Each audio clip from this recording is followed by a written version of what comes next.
everyone. I hope you're having a great day today. It's Black Friday, so everyone is going to be probably going crazy shopping.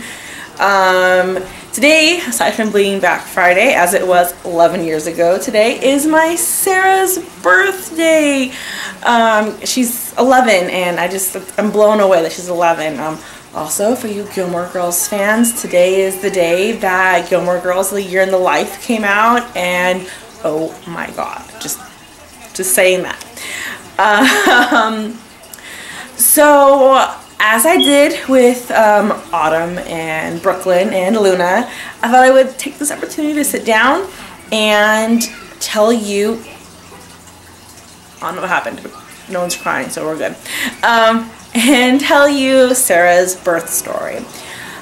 Suppose it begins actually 9 days before she was born, which was the 16th, which was my due date. I remember waking up that day and being like, oh, it's my due date, and Autumn was born on her due date, so I was like really excited and everything, like, yay, my due date's here and everything. And my mucus plug actually broke around noon that day, so I was even more excited. And I went with my sister and we did some walking. I think we did some walking. It was a Wednesday that year, so after she got home from school, we did some walking. Put Autumn in her stroller and everything, walked around the block, and I went to bed thinking, oh, yay, and I woke up the 17th thinking, oh no, because there were no signs of labor. I had no Braxton Hicks, I had nothing. And that went on for about a week. So it had been, what, the 23rd? I went to my doctor and he said, well, I guess if the baby's not here by Friday, we'll go ahead and we'll induce your labor. Which, at the time, I was totally fine with. Now, looking back, I'm still fine with the decision that I made.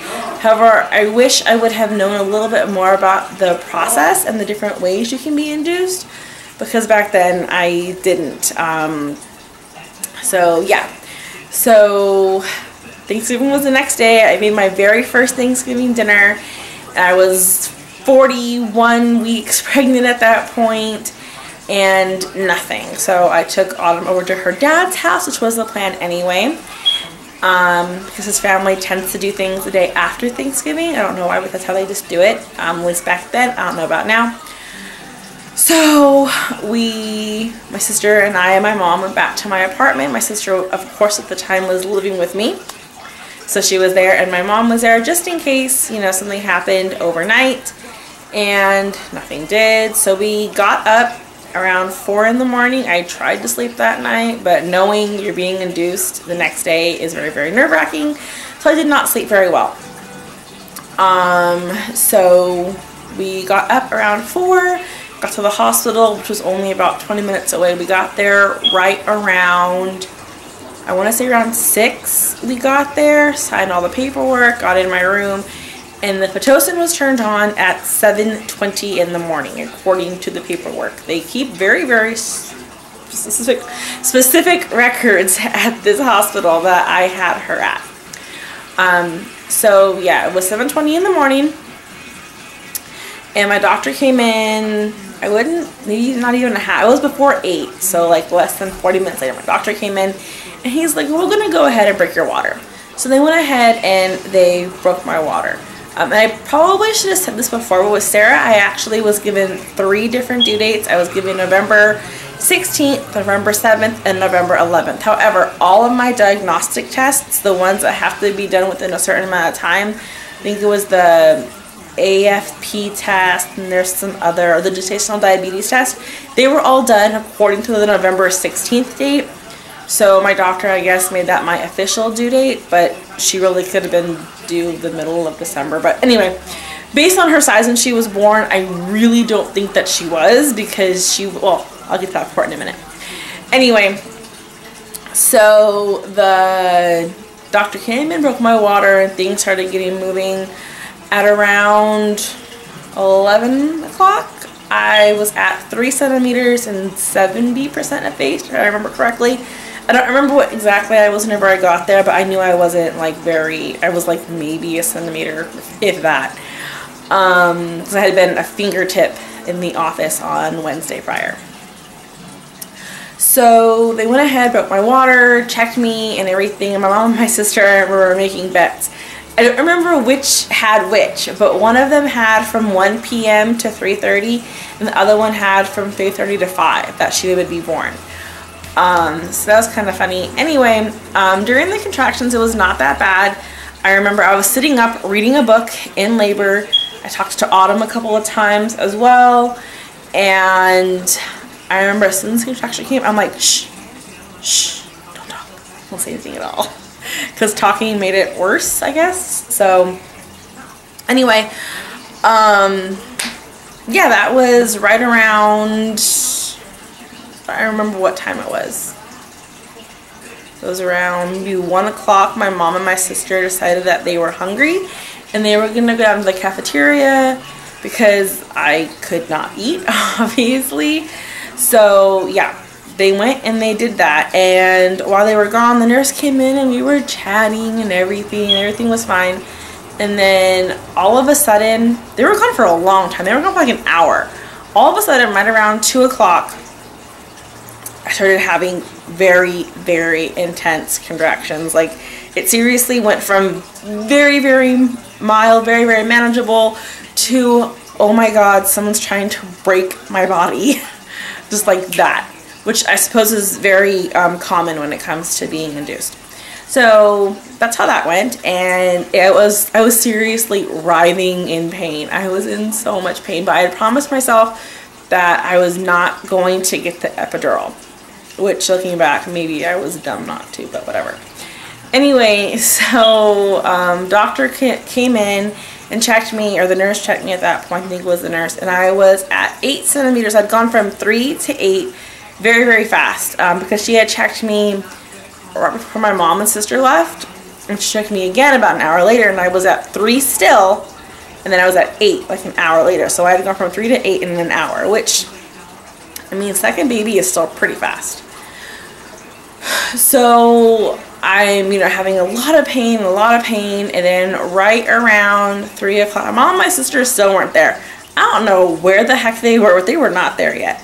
So right around 3 o'clock, the doctor came in and he's like, okay, well, you're ready to push. And so they were turning over the room really fast and everything, and I heard my mom and my sister come back. Like, I heard them at the door. And the nurse asked me if I wanted them to come back in. For some reason, I said no. I don't really even know why. Well, no, I do know why. It's kind of an odd story, but okay. So when I was pregnant with Sarah, my aunt passed away. My aunt and I were very, very close, and she had passed away right in the middle of my pregnancy. She died in July, end of July. And one of the things she said to me was that she really wanted to be there when I had the baby, when I had Sarah. And she obviously had passed away before that, but the reason why I didn't let my mom and my sister back in is because I kept hearing my aunt's voice, like, coaching me. And I know it's very strange, and I know it sounds strange, and believe me, time it was strange. I'm not one of those people who believes in ghosts and all that stuff. But I felt like I already had the person I needed there with me. So I started pushing, and I don't know what time it is. I know I didn't push very long. I only pushed for like 3 or 4 contractions. It was not long at all. I think it was like 7 minutes I pushed for. It wasn't long. So I'm pushing and pushing, and the doctor gave me the episiotomy because I needed one. Well, I said I needed one, but I'm not sure if I actually did or not. It's just kind of how things were back in 05. You just kind of got one, stupidly. And right after it, she was born. Right at 3:30, she was born. And of course, they laid her on my stomach, and I'm feeling little baby Sarah and her little baby hair. She had a lot of hair. All my kids had a lot of hair when they were born. So I felt all her little soft hair. Then they took her away to measure her and weigh her and all, like, get her all nice and cleaned up for me. And as I was being stitched up by the doctor, he's doing the stitches. I only got like 3, and I asked him, like, so, when can I go home? He's like, you have to wait 24 hours. I'm like, fine, whatever. So it's also worth mentioning that at this point, Sarah's name was not Sarah. Sarah's name was Holly until she was a day old. The story behind that is in my How My Kids Got Their Name video. And if you want to see it, I will go ahead and link that one below so you can see it. And whenever I do Sam's birth video, birth story video, I'm going to go ahead and link all of their birth stories below. That way you can see those as well if you want to. Anyway, and Sam's birthday is in 10 days from today, by the way. So, crazy. Anyway, so yeah, they measured her and weighed her, and she was 7 pounds, 8 ounces, just like Autumn, and 20 inches even. Yeah, they brought her back over to me. She was all pink and soft and squishy, and little baby Sarah, my mom, my sister came back in, and they met her, and it was awesome. I had my little baby girl, and I called Autumn, and I told her, and we were all so excited whenever Sarah was born.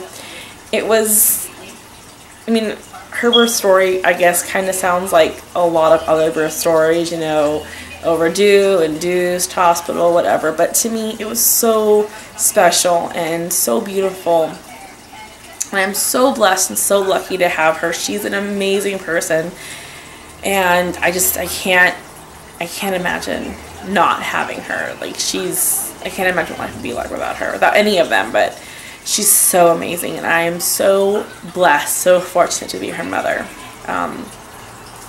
So yeah, that's the end of Sarah's birth story. Like Autumn, I'm going to do not only pictures of her as a baby, but pictures of her through the years for the slideshow at the end.